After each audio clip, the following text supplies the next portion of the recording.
All right, here we go. Hello, everybody. Thank you so much for joining us today. We're going to give everyone a few minutes here to get logged in and set up. Feel free to introduce yourself in the chat. You can let us know your name, where you're from. You can even throw your LinkedIn profile in there so we can all kind of connect with each other. Let's make sure. And I'm going to throw mine in there in case anybody wants to connect. There we go. Oh, we got Phoenix. I bet the weather in Phoenix is much better than the weather in Manchester right now in the UK. Stephanie. Oh, we got Bristol. Too warm, I can imagine, actually. Oh, look at this. We literally have got a very global audience. Yeah, we do. From Bristol to California to London. I do love reading where people are from. Yeah, me too.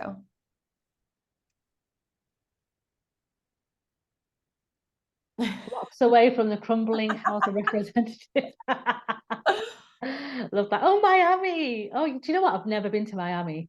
Oh, I love it there. Never been. Maybe it needs to be on my list to go. Yeah. Battersea in London. Been there. Brilliant. So lovely to see everyone today. Yes, excellent. We'll give everyone another minute or so. I always feel like when I'm waiting for the session to start, we should do some sort of music or a mini karaoke session, Jamie, to get everyone in the mood, because it's in the UK, it's 4 p.m, so it's coming towards the end of the working day. But I think for some people, it's a start of the working day. It's true. It's true. So get that boost of energy. Yeah, I've done. What's your walk-up song? Have you ever gotten that question before? Oh, yes, I have Yeah. actually.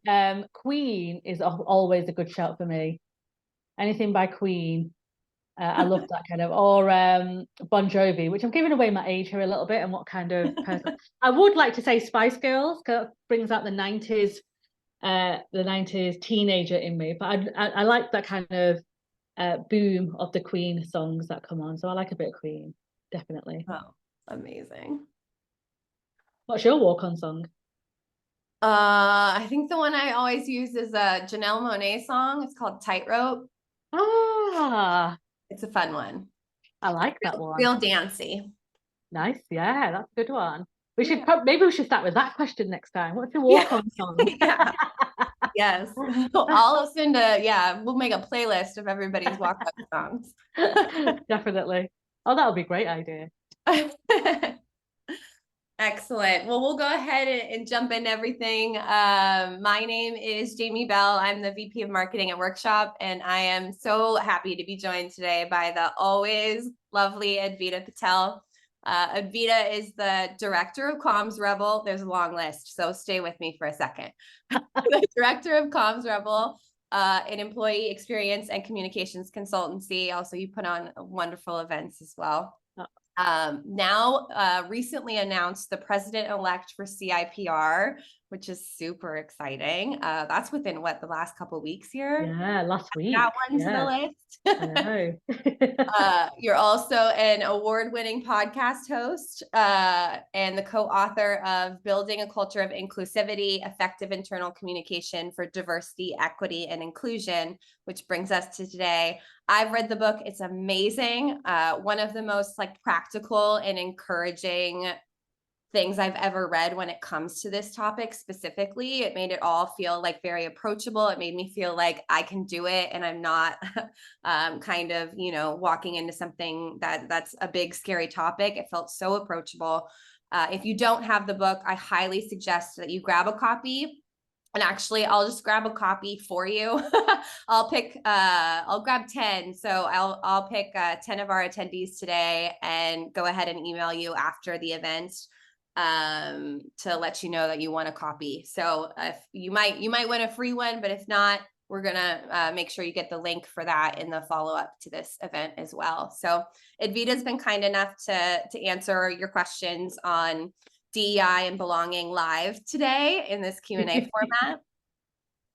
So the best way to get those questions in is going to be use the Q&A feature at the bottom of your Zoom window, if you're familiar with that. You are also going to be able to see all of the questions and even upvote them if you would like. And you can ask any question that you would like anonymously through that feature. So we'll get through as many of the questions as we have time for today. I'll go ahead and kick off with one specific question, but go ahead, you can start now, get your Q&A questions in on DEI, and we're here to answer all of those for you. So Advita, I know you are incredibly busy. Can you tell me kind of just how you got involved specifically in this topic and why you decided to co-author a book about it? I know, goodness me. Where to start? So I've worked in internal communication for most of my career. I actually started off working in information technology. So I graduated from university with a degree in IT. So I was a coder before coding became fashionable, I would say. And do you know what? There were moments in my early career where I felt excluded from that community, because in the late 90s and early 2000s, there wasn't as much emphasis in women in tech as there is today. Mm-hmm. And I remember my lecturer telling me as I was moving into my final year, me and the other woman who was on the course with me, so there's 178 people on my course, and there's only 2 women, me and my friend. And the lecturer stopped us and said, just to let you know, I think you should move to a multimedia studies course and not continue with IT, because you're not going to succeed as women in this profession. He actually said that out loud, and I was just like, what? But I'm stubborn, and I stayed on doing the program. But when somebody tells you something like that, it stays in your head, and it causes the biases that you have, right, when you go for opportunities, and you start self-doubting yourself. The imposter syndrome creeps in, the confidence starts being knocked a bit. So I ended up leaving that profession probably 2 years into it, and moved into communications. And I've always had an interest in equity, diversity, and inclusion, but I hid it because I never wanted to be seen as different from everybody else. And working in the profession of communications, there are not many people who look like me. You know, there are not many South Asian women, there are not many women of color, people of color, underrepresented people who work in comms. And I didn't want to make it into a big deal, as I said. So I avoided talking about this topic and actually called myself the communications chameleon, because I said I can adapt my personality to fit into the culture and the communities that I was in, not realizing that I was actually changing myself to allow other people to feel comfortable in my company. And probably 10 years into my career, I worked with an incredible communication professional. First time ever I met somebody who was similar to me. So she's a Black woman, probably 15 years older than me. And I witnessed firsthand some of the discrimination that she faced. And from that point on, I decided that I was going to advocate and be an ally for those who may not have the confidence or the voice or even the opportunity to be heard, despite some of the knock-on effects it would have on my career. Because people don't like, people want you to kind of stay in your lane and say yes and keep your head down. And I've never really been like that. And then I met Priya Bates, who I co-authored the book with. Right. And Priya and I had very similar journeys. So we co-founded a business called A Leader Like Me, because we recognized that when you don't see people who look like you or have similar lived experiences to you at a senior level, you feel like you don't belong. And from that, we started a membership for underrepresented people who were struggling to progress in their career. And we did some coaching and mentoring with them. And then we realized that some of our work was now being transitioned into inclusive culture work. And as actually more and more clients came my way asking me how to help them build more inclusivity in their work and how can communications help that. And both Priya and I started to see that much more. And then I said to Priya one day, why don't we write a book? Because it's impossible for us to help every single person who needs our help. And it's quite a frightening subject for many communication professionals who don't know where to start, especially when they're working with leaders who may have a certain way of thinking. And Priya didn't want to do it, and she'd openly admit this. She said, I don't want to write a book. And I can be quite persuasive, Jamie. So I said, let's just give it a go. Let's see what happens. It'll take ages to get a publishing deal. That's what lots of authors tell me. So we submitted our idea to Kogan Page, and within 3 weeks they signed us. And they also said, we need you to write the book within 5 months because the time is now. So we signed in 3 weeks and started writing the book in July last year and finished it in December 2022, and then it was published in June this year. So it was I mean, Priya, I hope she's forgiven me because it wasn't on her plan, but we put it on a plan. So that's where there it is. So it's been a very up and down type of journey, but I knew the need was there, and I'm so pleased that so many folks have bought it and I found it useful as well. Yeah, I love that. And I know every time, I feel like in almost any case, anytime you finally start like sharing like your stories or your experiences, you just find out that there's so many other people out there that share that with you too. So I feel like that's really encouraging, and I hope that there's a lot of people here that empathize with you as well. Yeah, it makes you feel less alone. I think sometimes you think, especially when you know, communications often is the poor relation, I always feel, in organizations where we're the first to get the budget stripped and the resources is not as great as we want them to be, and leaders are putting a lot of pressure on us, and it can feel quite isolating. And then you bring in the world of inclusion and diversity and equity and other climate change, all the other big topics that people are talking about, and the pressure is on, you know, to make sure that our community and our colleagues are communicated with well, and we could feel lonely. And we never want anyone to feel lonely in this space, and that's why the book, we wanted to create it to help, and practical book, as you said. It is, it really is. All right, well, we've got 12 open questions already. Oh, wow. Let's get into it. Let's go with this first one as a nice kickoff. We're a small company with less than 20 people. Mm-hmm. How do I begin the conversation and get buy-in from my team? So the first thing I would advise is to do your due diligence. So do your research in terms of understanding the demographics. So you're a small team, which means that the demographics of your team should be easy, I hope, to identify to an extent, but also the customers and the clients that you're serving as well, because that's important to understand that. And I will say this because every single organization, regardless of the scale of the organization, will have a slightly different priorities. And you need to understand where your barriers are in your organization and what support you want to give to the people who are working in your organization. It is impossible to do absolutely everything. So you need to do small actions every day to make a difference. Otherwise, it's been quite overwhelming. So the first step is find out, first of all, the demographics that you're working with, the characteristics, and also have conversations with your colleagues to find out where they are on their journey with inclusion and equity and diversity, and what's important to them and how do they feel. And you can do that in a smaller group that way, because that will hopefully give you a bit of understanding. It's just kickstarting that conversation and removing the fear. The big thing about this is we want to try and remove the fear, and we want to create that safe, you know, we talk about psychological safe environment. Fearless Organization is a great book if people want to know more about psychological safety, by Amy Edmondson. But that's what you want to try and create. So, and somebody needs to be the ally and somebody needs to be the instigator in that. So get your data first, understand what your data is telling you. So who are the people who work for you? What are the demographics of the clients or the consumers and the customers that you're serving? Use that to pinpoint any gaps that you may have seen. So are you attracting the right, are you attracting representative applications when you have jobs going? Do you retain certain characteristics over others? You know, are people getting promoted equally, or does gender play a big part in it? Is ageism a bit of a challenge? You know, figure out what's going on and then use that information to start the conversation. But always start with the data. We will always say that because it's really hard to do a finger in the air. I love that. You mentioned or kind of alluded to this a little bit earlier, but how do you prepare supervisors who have no experience with DEI to communicate those messages? What I will say about EDI and DEI is that you don't need to be an expert in everything. What you do need to understand is what do they care about and the why.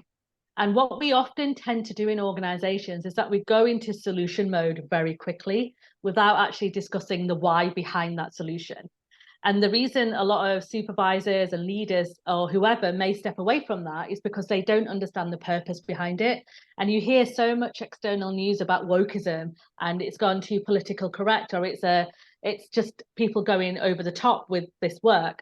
But really what I will always say is get to the heart of what matters to them. And everybody always has something. You know, the intersectionalities of us as human beings is real. And we don't often identify what those intersectionalities are because we make assumptions about someone's characteristic just based on the way they look. So I will always say, find out what really matters to them and explain the why. So the reason we are talking about Black History Month, which is what it is in the UK right now, is because we want to celebrate the contributions that Black colleagues and the Black community have put into the world of work. We want to make sure that they feel that they're included and they belong and they have a voice, and we do that all through the year. And this is what we need, why we need to do it. We never want anyone not to belong in this space. Explaining things clearly with purpose will help get that buy-in. When you just bombard supervisors and leaders with a barrage of information without any explanation, they're going to turn off like anybody. You know, everybody has got a lot going on right now, personally and professionally.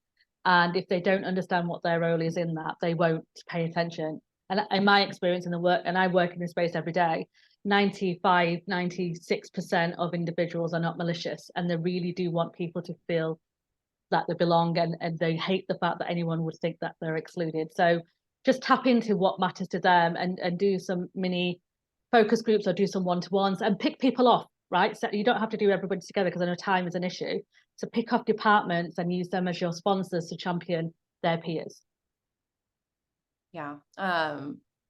I think this is sort of related, and this has 15 thumbs ups on the question, so I want to make sure we get to it. But related, I think, to what you're talking about. This attendee says sometimes it feels like we're shouting into an echo chamber. Those who are engaged are super engaged, but others seem to just ignore comms efforts on DEI. How do we present comms so it feels relevant to all, even if you're a straight, white, middle-aged man? Yeah. And the reason, like I just on the previous point, we have to be intentional in what we're doing. I went into an organization once to help them implement some EDI actions based on some audit that they had recently conducted, and the communication wasn't where they needed to be in. And I went in to speak to the leadership team, and they had 470 plus actions that they were expected to deliver within a 6-month period. It's impossible. Like, those poor people around that table were just absolutely beaten. You know, they had the head in the hands, they were exhausted. And the challenge was they didn't have any extra resources. They didn't have any budget. They'd just been told by this consultancy that you've got to do this change, otherwise this is what's going on. And you have to break that down. And I went in and said, even if you did manage to get all these points out there, you're going to overwhelm your colleague population immediately. You need to pick what your key priorities are for the organization. And you need to make sure that what you choose to share, broadcast, is relevant to the entire organization. And then you personalize the approach through other means and other channels. So it's impossible, for example, to celebrate and recognize every awareness day. There's over 200 of them. So if you really wanted to recognize each and every one, you wouldn't be able to do it. Some people have attempted to do it, but all you'd be doing in comms is just sending out notes and reams of awareness days. So my advice is pick the topics that are meaningful for the organization based on the challenges that you're facing right now. So if it is about having more women at board level, if it's about having more Black colleagues coming into the workplace, if it's about retaining younger Gen Zs into the organization, if they're your kind of key priorities, then it's okay to focus on them. And then as a broadcast channel, and then the other side, personalize it through the line managers to the supervisors and encourage them to ask those curious questions in their team meetings. And you have to stand by that as comms. And sometimes we do have to challenge, which can be difficult when people just don't want anyone to exclude. But I will always say, when you try to do everything for everyone, you end up doing nothing for anyone. And so just be quite mindful about what it is that you're trying to achieve and what is the outcome. as well. So I will say, so I'm choosing Black History Month because that's what it is right now in the UK. But if Yes. you did Black History Month last year, then what changes have you made this year that has improved the relationships that you're having with Black colleagues in your organization? If nothing has been changed, then my question would be, why are you doing it? What's the purpose of that awareness day? Because if it falls into tokenistic and performative, then you're causing more harm than good. You're lulling people into a false sense of security. And that is something that you don't want to be part of. So I will always say, what is the outcome that you're trying to achieve by this specific campaign or this specific awareness day that you're doing? And be very intentional with the metrics that you're putting behind that.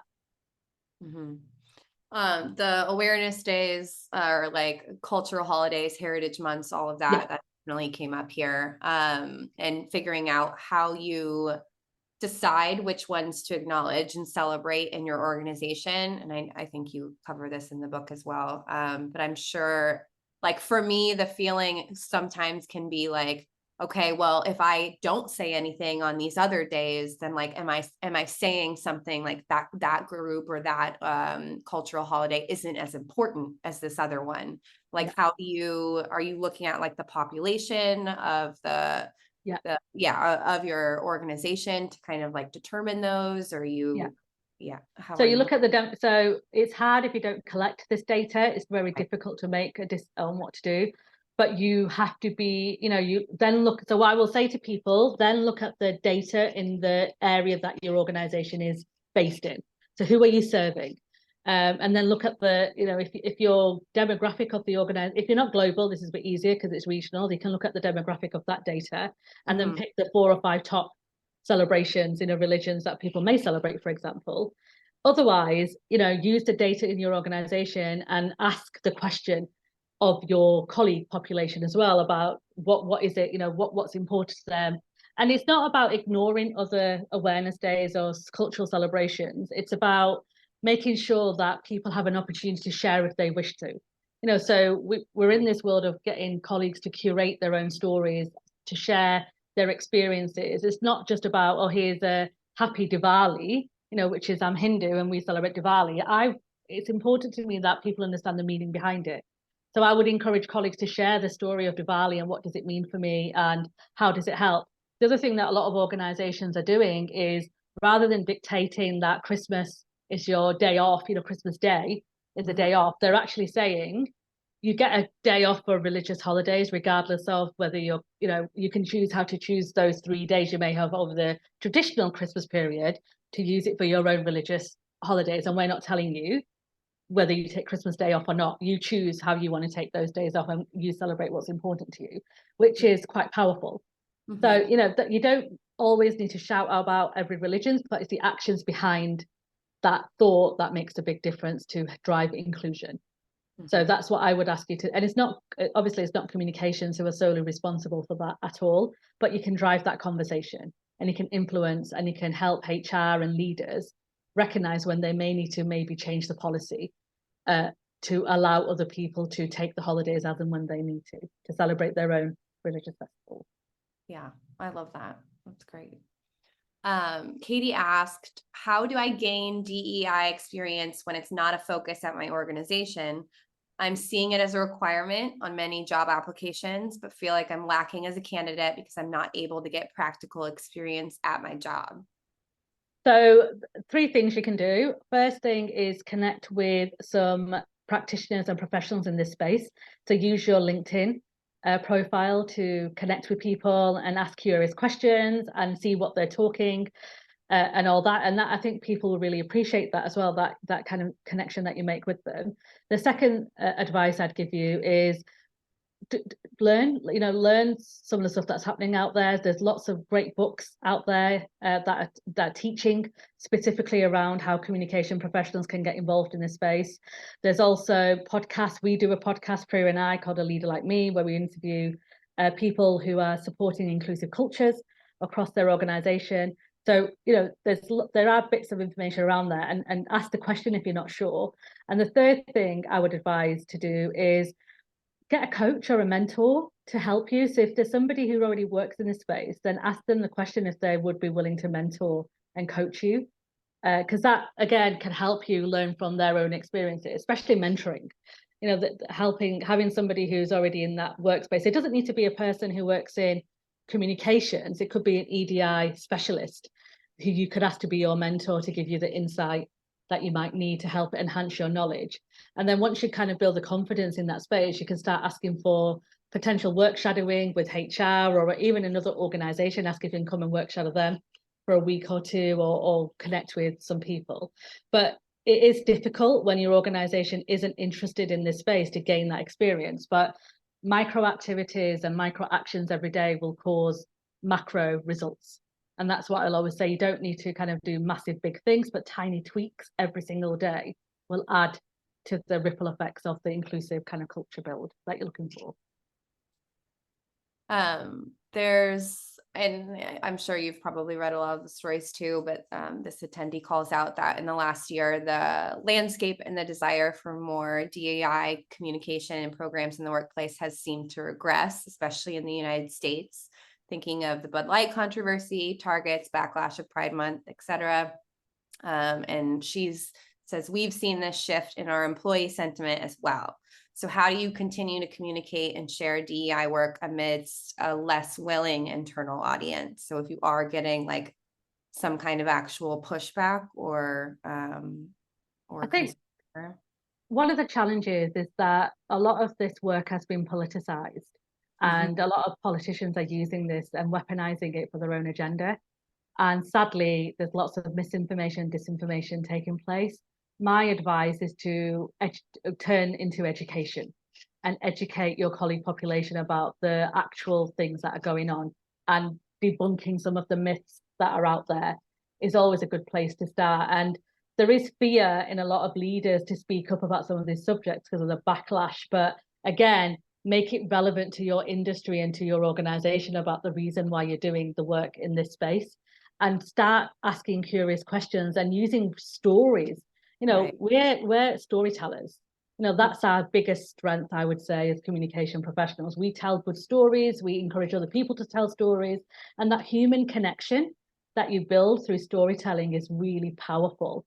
So rather than a blanket kind of email about Pride Month or International Women's Day or Black History Month or whatever, center the stories.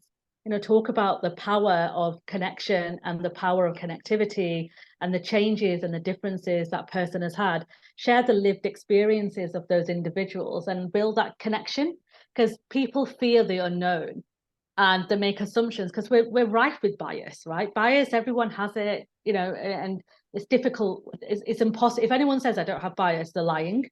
Everybody has a bias.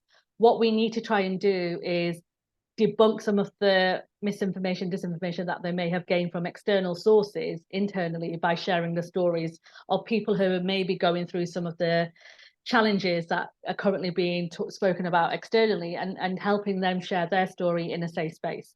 And we can use that quite a lot to get our point across without kind of bombarding people with, like I said, blanket messages that are not meaningful. And I think we just have to kind of tap into that. And I asked a question of somebody who's a DI professional whether the dim is lighting on inclusion, and they said it isn't dimming. The light isn't dimming whatsoever, but the noise from the right is getting louder. So we need to shout just as loud, almost, and have that unshakable kind of confidence that we're doing the right thing, and continue down that path, because ultimately it's about the people. It's about making sure that no one ever feels that they don't belong in that space or feel included in the conversations, and they get equitable opportunities to succeed in your organization and contribute to the objectives and the mission that you have. You know, that's all we want for people. We want people to bring their best self that they possibly can, so they can help others be their best self in that place. So find that story and stories, and encourage people to talk more and be curious about each other as well, because that's important. One person says they've been thinking about hosting lunches to discuss DEI topics in a roundtable manner. How can we ensure these conversations are productive and that people aren't intimidated to attend and ask questions? set the scene early, so tell people what to expect and what the purpose is. So you may want to have a few topics of discussion, before people come around that round table. So you may want to kick off with a theme, and tell people in advance that this is a theme, so that those who may be reflectors or even neurodiverse and need a bit more time to kind of think have an opportunity to do that. So when they come along to the round table, they know what to expect. The round table format works incredibly well when people feel prepared. When it doesn't work as well is when people don't know what to expect and they feel like they're going to be thrown in front of a bus, or be told, or be given a question that they don't know the answer to and freak out, and then people making assumptions that they're sexist or racist or homophobic or whatever. So have a theme, send out the theme in advance so people know what to expect, and even as comms, maybe write some curious questions yourself. So I want to find out about why International Women's Day still exists in 2023, and it'll be really important to me to hear your point of view. So things like that, lead the way and give people advance warning about what you're going to discuss, and share resources as well, by the way, on the roundtable. So if there's further reading that people could do, if there's a podcast that they can listen to, if there's a YouTube video they can watch, if there's a TED talk, if there's somebody that's different to that community that they should follow on LinkedIn, then share that. Because the more you become an ally for these different, the more confident you feel to support the different communities that you're part of. Mm-hmm. Excellent. Siobhan asked, how do you authentically share your journey when you know there's still work to be done? Really good question. And that is, the word authentic is a word that I'm not comfortable with. And the reason I'm not comfortable with it is because authenticity can be used as a weapon sometimes, because when we tell people to be authentic, so this is just slightly off the topic what Siobhan's up, I just want to talk about authenticity. Yeah. When we tell our leaders to be authentic and then they say something that goes against the values of the organization, or they have a very different view that's not kind to what you're doing, and then you push back and say that's not right, they go, well, I'm living my authentic self. Now you telling me just because I've got a different view I can't be authentic? And that is what I'm hearing and what I'm working with some clients with right now, that when they said we want you to be as authentic as possible, it's being thrown back, and people are saying, well, you're now saying I can only be authentic if I align with your way of thinking of the world. So instead I would encourage people to talk about, we need you to be the self you need to be to help others bring their self so they can be better and contribute to the world of work that we're in today. What does that look like for you? What does your best self look like to you? And how can we help you get there? And what do you need from me to help you be the best you can be in this organization? Rather than the authentic angle, which has been weaponized, sadly, again, and it will happen. Yeah. So that's just something I want you to kind of think about. Can you repeat the original question? Sorry, Jamie. Yes. How do you share your journey when you know there's still work to be done? Yeah. And I think you can be vulnerable. It's okay to say, we haven't got this right yet. It's going to be a while before we get this right, but we are working towards this, and this is how we're working towards it. Here are the 3 things that we're going to do, and this is when we're going to do them by. And then make sure you go back and give them the update as well. And that's really important. Nobody really expects anyone to be 100% perfect. The expectation is higher when you promise something that you can't deliver and then you disappear and don't talk about it. I think as colleagues or as leaders, it's okay to say, do you know what? I don't know enough about that topic yet, but I am going to go and I'm going to learn more about it, and I'm going to come back in a few months' time and share where I am on this topic. And I think it's absolutely fine to say that. And I think we fear that a lot. Instead, we muddle things up, or we kind of do a performative blanket statement, and then it ends up hurting people. So show a little bit of vulnerability around some of the topics that you may want to talk about a little bit more, and talk about your journey, and talk about where you started, where you're going, talk about where you started, where you are and where you're going, and always go back and feedback, because that is the gap that I often see in organizations, is that they share these great actions, but then don't go back and tell the colleagues what they've done behind those actions. Yeah, or you do the survey and then don't follow up on it at all. And it's a big thing in comms, right? It has been for the decades I've been in there. Like, we do these big surveys, everyone answers them, and then because it's a little bit difficult or a bit uncomfortable, or they haven't got the resources or time, we just ignore it. And then we asked them to do it again a year later, and people are like, well, I'm not doing it again. You just told me about it. I've kind of explored, I told you what I think, and now you're just kind of ignoring me. So always, even if the answer is not what their colleague population want to hear, always go back and tell them and build that trust with them.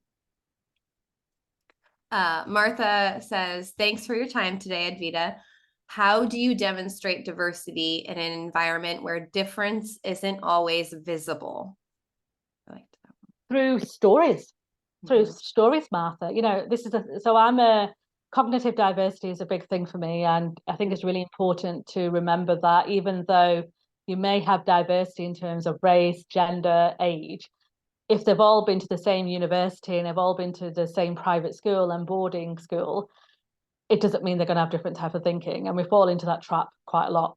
So I would say tell the stories about the experiences of those individuals, about why they are in that role, what they're hoping to bring, what is it about them that allows them to be in that job, and what are they hoping to share with the community. Some leaders are a bit uncomfortable with stuff like that because they don't want to share too many personal things, but nobody ever begrudges sharing hopes for the organization and why they've got that hope for that organization and where they want to take that as well. And it's important to talk about cognitive diversity just as much as it is to talk about representative diversity as well. I mean, again, without getting into the politics that we're in right now, even if you take the government in the UK, there's no way you can argue that it isn't representative in terms of gender, ethnicity, age to an extent. But all of them have been privately educated. You know, all of them have come from privileged backgrounds and money and wealth. So when they make decisions about policies and they make decisions about the structure, it will always be on one type of thinking. And we celebrate the fact that we've got a diverse government, but in fact, is it helpful to have, and that's what I will always say to people, that yes, it's important that, we drive the kind of representative diversity because that is important, but we need to think about inclusion. And how are we driving that inclusive thing? And we need different thinking to drive the policies to make sure that everyone is included in the discussions. Yeah, absolutely. How do you make DEI a focus in industries that are discriminatory by nature, such as life insurance? You guys have some hard questions. Oh, that's a hard one. And that is a difficult one because, there are certain systemic biases and oppressive systems that we just cannot fix.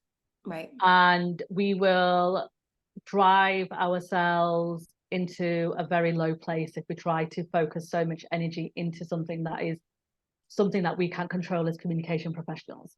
My advice and guidance when you work in environments like that is try to help the community understand the reason behind some of the decisions that are being made, whether you agree or disagree. And it's hard and it is difficult, but you need to focus on the well-being and the mental health of your colleague population and your customer population to an extent, and the rationale behind it.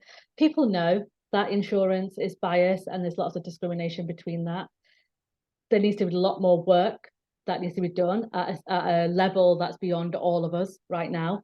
And we need to do what we can do and play our part as much as we can to be the allies to the work that we're doing, to make sure that we're doing things fairly as possible in the communications that we are sharing, to ask the curious questions and say, is this the right thing that we're doing? But if we go this way, then here are the consequences of us doing this. I just want to make you aware of that. And that's what we can offer as communication professionals. We make sure we advise in the right way. We make sure we give them the consequences of potentially communicating something that feels a bit uncomfortable. We give them the advice and authority around what's happening in the industry. So you may do the due diligence and take that with you to say, look, this is what other people are doing. So do we want to kind of go down this path and work in that remit? Trying to fix that entire space is going to be really hard. And it is something that I will say needs a collective to do that. And it's so much more complex than just the communication function behind it. Yeah, I've always been a fan of like making an impact on a smaller environment and just stair step. Yeah, Yeah, small, exactly. like I say, small ripples create big waves, right? And we need to do slowly, micro actions every day lead to macro impact. And Priya and I will always say that because it is so overwhelming when you look at the discrimination facing so many people in this world. Even when you turn on the news, you see such poor behaviors and things that have happened that we just feel so the guilt, really, the guilt of it all. So we need to take a step back from that sometimes and look at what's within our remit to change, Yeah. and what support do we need to change that, and what can we do to make sure that we're not contributing negatively to that, but contributing positively and value add to slowly change the things that we can control. Mm-hmm. Yep. If you're like in a position where you're a hiring manager, for example, can you change things on your team? And maybe you can't solve for the entire organization tomorrow, but you can make an impact on your team today. Exactly. Yeah. And the way you communicate, have you got different formats on how you may communicate a message? Are you making sure the basics of like accessibility, like having captioning or audio version available? Are you making sure that you're not sending out a terrible email on a Friday afternoon where you're announcing redundancies? And are you considerate of how the communication is being shared? And those small shifts will have a bigger impact than you're probably led to believe. Mm-hmm. Larissa asked, what's the best approach as the comms person to present a relevant and impactful report to leadership, especially when they don't seem to really care? Do you have any examples that have worked for you? A report in progress. Yeah, I love a dashboard. So I will always do a dashboard for every organization that I support because they need to know the metrics and the data behind the decisions that we're making. And communications, and I am stereotyping here a little bit, but we can find metrics a bit of a challenge in some places and people don't know where to start. So I will always start with what's important to the leaders, what's important to the organization. So in some cases, absence, for example, is a big cost for a lot of organizations. So I will ask the HR team to give me the breakdown of where the absence is, and then focus on the ones that are off with stress and sickness and look at the demographics behind that and then use that as a bit of a guide on what needs to change. I will also look at retention to see how many, where are we retaining colleagues, where are we losing colleagues, and I'll also review exit interviews to see what people are saying in exits as well. And I'll use some of that as the kind of core data set, and then things like conversations that are taking place on social media sites internally, like Yammer or Viva, as it's called now, or Workplace or Workshop, those kind of platforms. I will use that data in there to see and do a bit of a search about what people are talking about. The analytics behind these tools, as Jamie will tell you, is incredible. So you can find the right things and put that in. And then the verbatim.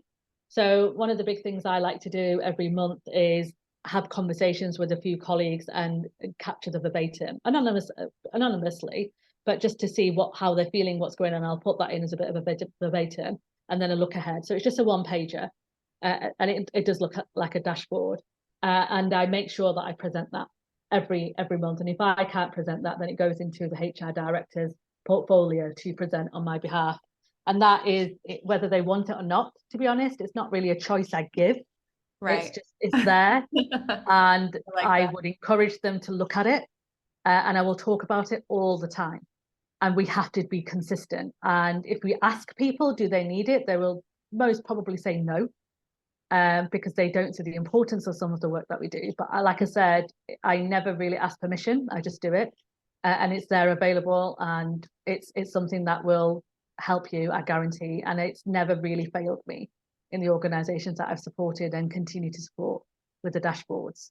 So find the data. Health and safety stats is another one as well, by the way.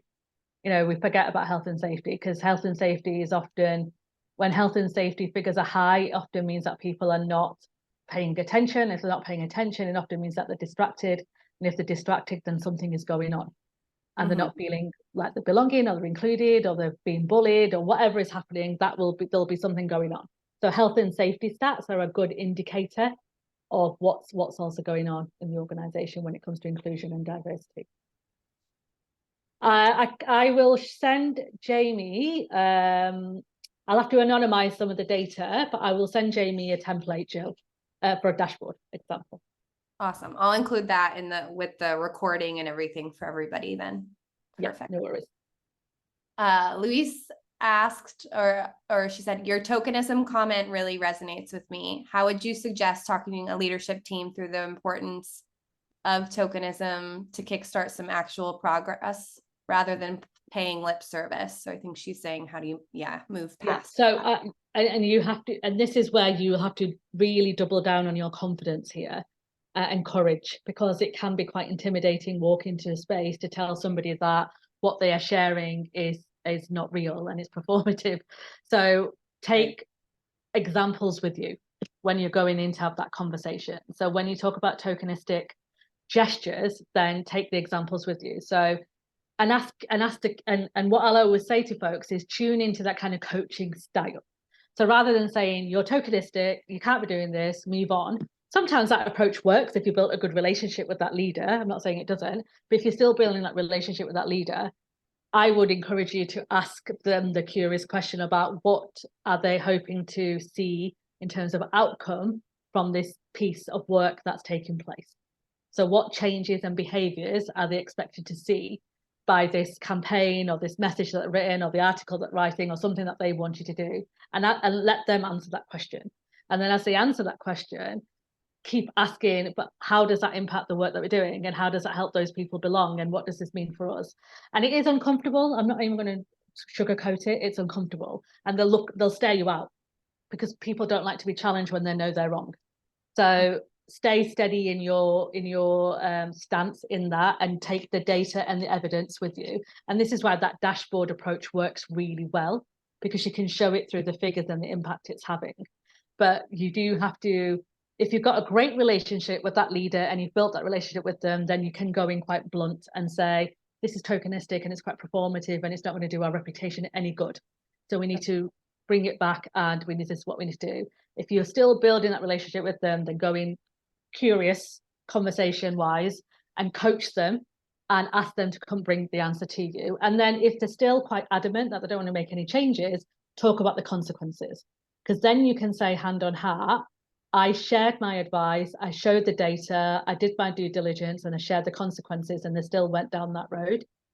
And you can rest easy at that, because eventually they will come to their own conclusion.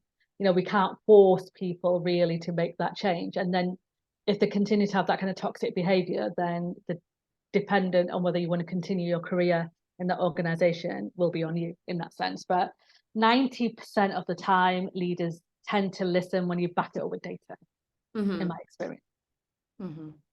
Yeah, I hate the stares as well, Louise. You just have to stay steady, stare them out, stay calm. Don't like, I like to have, that's why I have another reason is I have my dashboard in my hand printed off, because I like to hold on to something. Otherwise if I get a bit nervous or a bit I start fidgeting. So I have to really contain it and stay steady. And they respect it. They respect that steadiness and that calmness that you have as well. And it's important that you show confidence in your approach.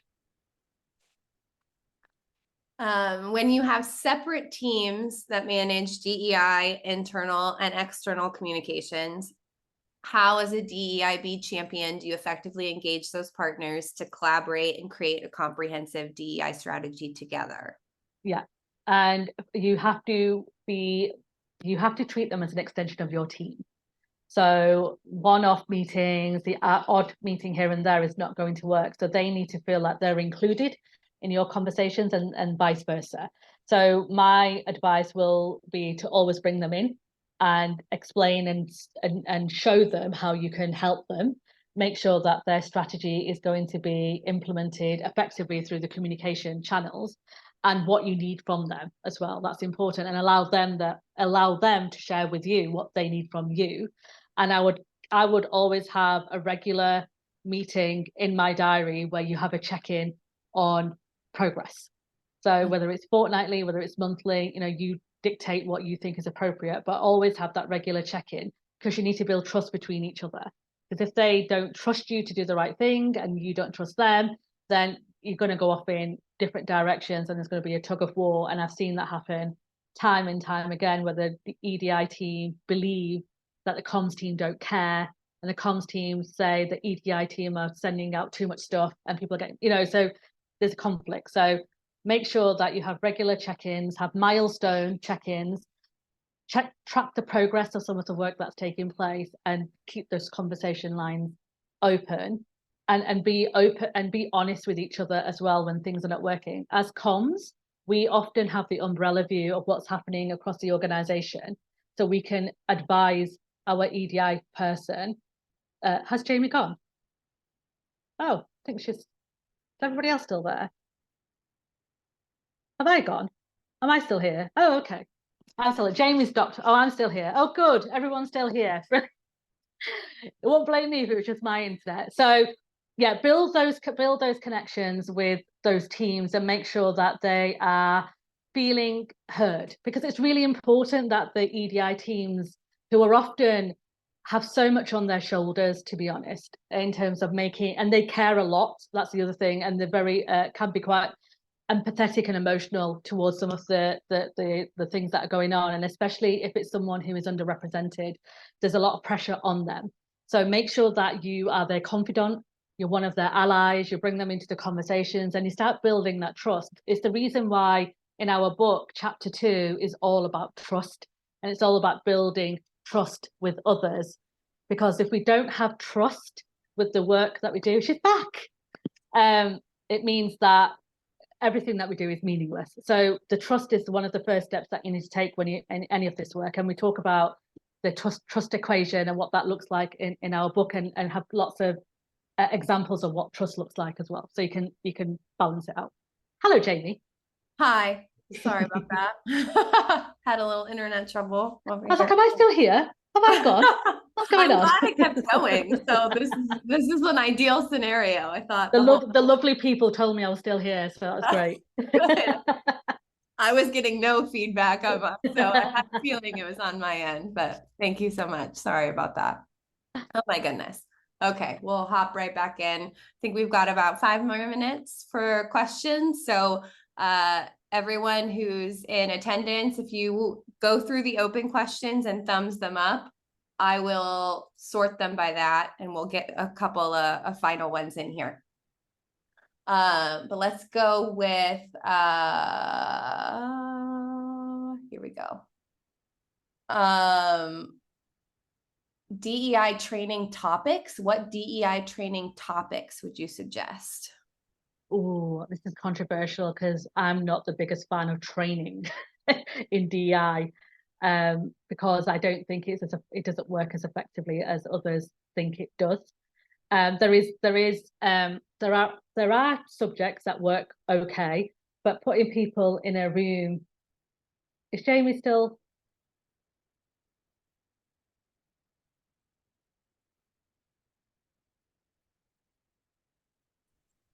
Oh, are you still there, Jamie? Jamie's frozen. Am I frozen? Oh, goodness. Oh, she's frozen. I'm going to carry on. I'm going to pretend that everything is okay on my side. So I'm going to carry on. So EDI training, be very cautious about the training that you are bringing into your organization. And please do your due diligence on the trainers that you're bringing in, and get the case studies and the testimonials from the consultancies that you're bringing in to do the training, because I have seen and been part of so many horror stories where training has not gone well. It's actually ended up causing more harm than good. And that is one big piece of advice I can give you. So please, even if it's not your job to do this, encourage whoever commissions the training that they do the right due diligence, get the credentials of that training company, and make sure that you've got case studies to back up some of the challenges that you're facing, and they can address that. Putting people in a room to talk about unconscious bias training is just not something that is beneficial. People will always make excuses about why it's not them, and sitting in a room for 2 hours is not effective. What I would suggest instead of EDI kind of specific training in that way is micro training moments, so micro workshops. So things like, what does allyship actually mean? Why do we need trust when we're trying to build inclusive cultures? What does it mean when we're talking about bias, and how does bias play in our role? Those kind of micro educational moments is critical, rather than sitting in a room with 30 other people or whatever, 50 odd people talking about unconscious bias training. It's just not something that is the best, and it can be harmful a lot. And people use it people, in my experience, a lot of the dominant culture sometimes can use it as an excuse for poor behavior. So that's why I'm a bit, other people disagree with me a lot on this, and we have lots of debates, but I haven't yet been part of an organization where that type of training has been effective. So think about the micro training. Jamie's having a right nightmare today, isn't she, with her internet? Who was saying, yeah, UB training is very harmful to marginalized folks at times as well, especially when it's not delivered properly. There are some incredible training companies out there. So if anybody wants names, then let me know. Message me or DM me on LinkedIn, and I'll share those companies for you, so you don't have to start with a blank piece of paper. But it can be harmful. So just please be careful if you are bringing in some trainers. Hello, welcome back again. You're having a nightmare with your internet today. It is. It's popping on and off. So I don't know how much more time I have. I feel like I'm jumping. You did well to last to the final 4 minutes. Oh, well, yeah, we're almost there. So sorry about that. I know there was one question that I really liked to kind of wrap it up, and it was just what's one of your favorite sort of like DEI stories? What's my favorite DEI? Oh, that's such a good one. Yeah. I love that question. Tell one of your favorite DEI stories. What's a memorable one for you? A memorable one for me, DEI story. So because I have to sign, as you can imagine, lots of NDAs about some of the stuff that goes on. So I'm just going to not name the organization, but I was brought into an organization that was struggling to get buy-in from their colleagues. And I think a question was asked earlier on, actually, about how do we get buy-in, because people are just tired of it. So they brought me in, it was a head of communications that brought me in actually to do a mini audit. And she sat at her desk and I was sat with her, and behind her she had front covers of they still did magazines, printed magazines, because it was an organization that had a remote workforce. So they sent out printed magazines to the factories that they were in. And she said, oh, we really care about EDI in our organization. We want to have more representative we want to have more stories that are representative of the colleague population, but we don't tend to attract the right stories, and I'm not quite sure what's going on. And we've tried our best to get that storytelling in. And then I looked behind her, and in her frames, the 12 frames, all the photographs were of white women, all of them, every single front cover. And I said, this is quite interesting. I said, have you noticed that your magazine covers? And she goes, oh, I'm really proud of our magazine. It's award winning. I said, yeah, it's great. I had to flick through. I said, but if you just come and stand where I'm stood and look at the front covers, what do you see? And so she came and she stood and she's like, oh my goodness, like I didn't even see it. And she was embarrassed and mortified. And I said to her, it's not something to be embarrassed about. When our biases don't allow us to see that and someone doesn't question it, then it's difficult to see it, and that's okay. And you should never feel shame in that way, but it's about learning.